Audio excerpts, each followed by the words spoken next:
నందమూరి తారక రామారావు గారు పార్టీని పెట్టి అంతకాలంలో గెలుపొంది మొట్టమొదటిసారిగా ఏ విధంగా అయితే ఆ రోజున మహానాడు ఏర్పాటు చేశారో అదే స్ఫూర్తితో అదే ఏదైతే కసితో ఈ రోజు కూడా మళ్ళీ మనము అదే మహానాడిని మళ్ళీ జరుపుకోబోతున్నాం. దానికి పెద్ద ఎత్తున మీరందరూ కూడా తరలి రావాలి.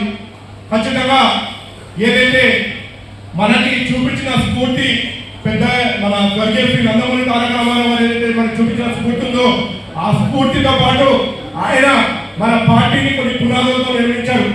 బడుగు బలహీన వర్గాలకి రాజాధికారం అందించాలనుకున్నారు, పేదరికాన్ని నిర్మూలించాలనుకున్నారు. ప్రతి ఒక్కరికి కూడా కూడు గుడ్డ నీడ ప్రతి ఒక్కరు కూడా ఉండాలని చెప్పి ఒక సదుద్దేశంతోనే తెలుగుదేశం పార్టీని ఆ రోజున మహానాడులో ప్రతిపాదించి దాన్ని నెరవేరుస్తూ అదే ఆశ సాధన కోసం స్వర్గీయ శ్రీ నందమూరి తారక రామారావు గారు కృషి చేశారు.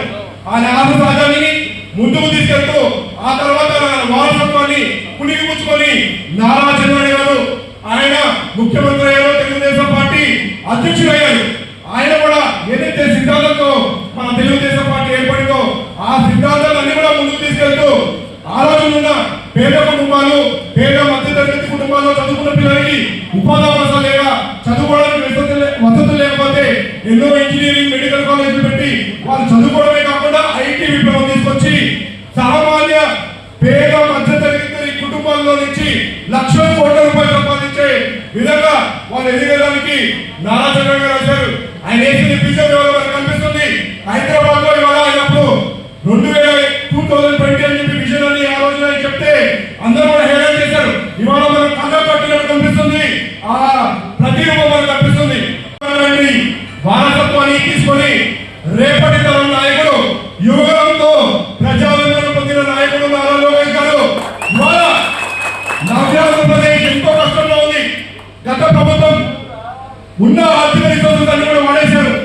అసలు అప్పు పుట్టాలంటే కష్టమైన పరిస్థితిలో ఇలాంటి పరిస్థితుల్లో తెలుగుదేశం పార్టీ అధికారం చేపట్టి అయినా కూడా ఎటువంటి భయం లేకుండా బెరుగు లేకుండా ఒక పక్కన ఎడ్యుకేషన్ సెక్టర్ మినిస్టర్ గా ఆయన ఎడ్యుకేషన్ రిఫార్మ్ చేస్తూ మరో పక్కన రాత్రులుగా పగలనుగా కష్టపడి ఎన్నో పరిశ్రమలు ఇవాళ ఆంధ్ర రాష్ట్రానికి తీసుకొస్తున్నారు. మన నాయకుడు రేపటి తెలుగుదేశం పార్టీ నాయకుడు నారా లోకేష్ గారు ఖచ్చితంగా ఆయన అడుగుజాడల్లో మనమందరూ కూడా నడవబోతున్నాం. రేపటి రోజున ఆయన ఖచ్చితంగా మన అందరూ కూడా ఒక మార్గదర్శిగా నిలబడతారు. ఒక పక్కన నెల్లూరు జిల్లాలో ఇందాక చాలా మంది చెప్పారు, నెల్లూరు జిల్లాలో ఎన్నో పరిశ్రమలు తీసుకొచ్చి నెల్లూరు జిల్లాను ఒక ఇండస్ట్రీ హబ్గా చేయాలని కృషి చేస్తున్నారు పెద్దలు వేమిరెడ్డి ప్రభాకర్ రెడ్డి గారు. అలానే పౌరు నియోజకవర్గం కూడా వేమిరెడ్డి ప్రశాంత్ రెడ్డి గారితో కలిసి ఒక పక్కన చేనేత కష్టం తీసుకొస్తున్నారు. అలానే ఇన్ఫోసిస్ లో అవసరమైన పరిశ్రమలు తీసుకురాబోతున్నారు.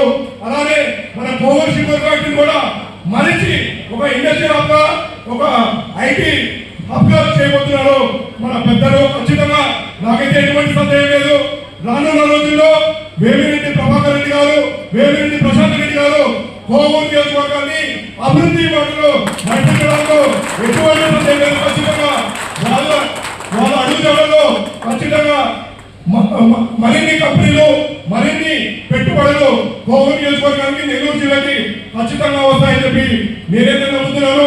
రానున్న రోజుల్లో ఖచ్చితంగా ఇక్కడ ఉన్న యువతకి ఇక్కడే ఉద్యోగ అవకాశాలు వచ్చే విధంగా మనము అందరూ కలిసికట్టుగా పనిచేద్దామని చెప్పి ఈ రోజు తెలియజేసుకుంటూ మరొకసారి అవకాశం ఇచ్చినందుకు పెద్దలు వేమిరెడ్డి ప్రభాకర్ రెడ్డి గారికి, వేమిరెడ్డి ప్రశాంత్ రెడ్డి గారికి, అలానే కార్యకర్తలందరూ కూడా హృదయపూర్వకంగా ధన్యవాదాలు తెలియజేసుకుంటూ ఈ రోజున మండల పార్టీ ప్రెసిడెంట్ గా ఎన్నికైన మండల పార్టీ ప్రెసిడెంట్ గా అలానే కుటుంబ సాధికారికి, అలానే గ్రామ పార్టీ వాళ్ళు అన్ని అలానే వివిధ హోదాల్లో ఎవరైతే ఎన్నికైనారో వాళ్ళందరూ కూడా హృదయపూర్వకంగా శుభాకాంక్షలు తెలియజేసుకుంటూ ఖచ్చితంగా మీకు ఎటువంటి కోవూరు నియోజకవర్గమే కాదు, నెల్లూరు జిల్లా కాదు, ఖచ్చితంగా మీకు ఎప్పుడు ఎటువంటి సహాయ సహకారం కావాలంటే తెలుగుదేశం పార్టీ కార్యకర్తలకు అండగా ఉంటుంది.